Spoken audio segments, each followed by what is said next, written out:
안녕하세요. 존입니다. 새해 시작부터 불안하게 시작한 미국 주식시장은 1월 한 달간 특히 근 2주간 큰 폭으로 하락을 하고 있습니다. 제 계좌에도 거의 모든 종목이 파란불이 들어왔고 연초에는 간신히 플러스를 유지하던 전체 수익률도 마이너스로 돌아섰습니다. 마음이 불편하지 않다면 거짓말이겠지만 그렇다고 마냥 힘들기만 한 것은 아닙니다. 불편한 만큼 한편으로는 기대가 되기도 합니다.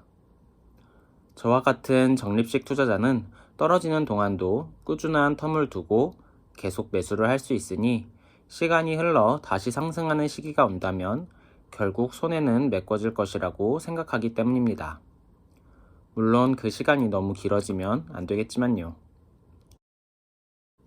그간 실적이 워낙 좋았던 대형 기업들의 성장에 대한 기대감이 조금씩 꺾이면서 코로나 이후처럼 급격한 상승세를 탈 수 있을 거라는 생각은 하지 않지만 지금과 같은 지금 이상의 주가 하락이 장기간 이어질 것 같지는 않다고 생각합니다.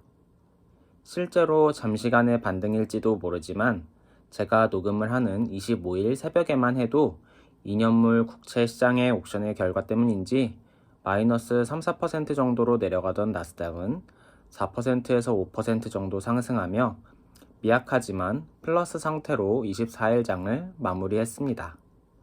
물론 유동성 축소에 대한 이야기가 계속 나오고 있는 데다 새벽의 반등은 기술적 반동으로 인한 상승이었을지도 모릅니다. 아마 당분간 다시 더 하락을 보일 가능성도 커 보입니다.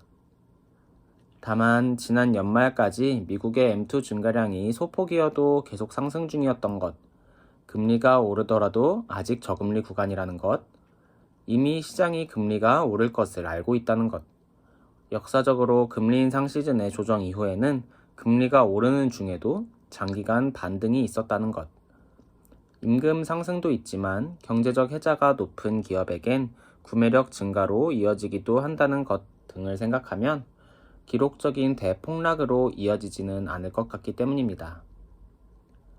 무엇보다 저는 많지는 않을지라도 항상 현금을 일정 부분 남겨놓고 있습니다. 제가 주식의 고수가 아님을 알기 때문이고 주식은 고수라 불리는 사람들도 언제나 100% 최고의 타이밍을 잡아내는 건 아닌 것을 알고 있기 때문입니다.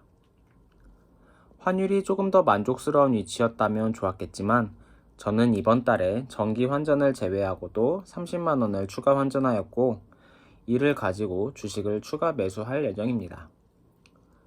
이번 달에는 마이크로소프트를 320달러, 305달러에 2번 추가 매수하였고 추가 환전한 금액으론 가까운 시일 내에 SMH ETF를 추가 매수할 예정입니다. 2월에도 조정받는 장이 계속된다면 정기 매수 이외에도 또 일정 부분 추가 매수를 할 것 같습니다. 하락하는 지수를 보며 대응하는 방법은 여러 가지겠지만 하락장에도 동일한 방식을 고수하는 적립식 투자에 큰 하락이 왔을 때 보유하고 있던 일부 현금 자산으로 추가 매수를 한다면 돈을 잘 버는 기업은 언제고 다시 회복하여 제게 이익을 가져다 주리라는 믿음이 있기에 불안한 마음을 이기며 기대를 갖게 되는 것 같습니다. 오늘도 시청해 주셔서 감사합니다. 다음에 또 뵙겠습니다.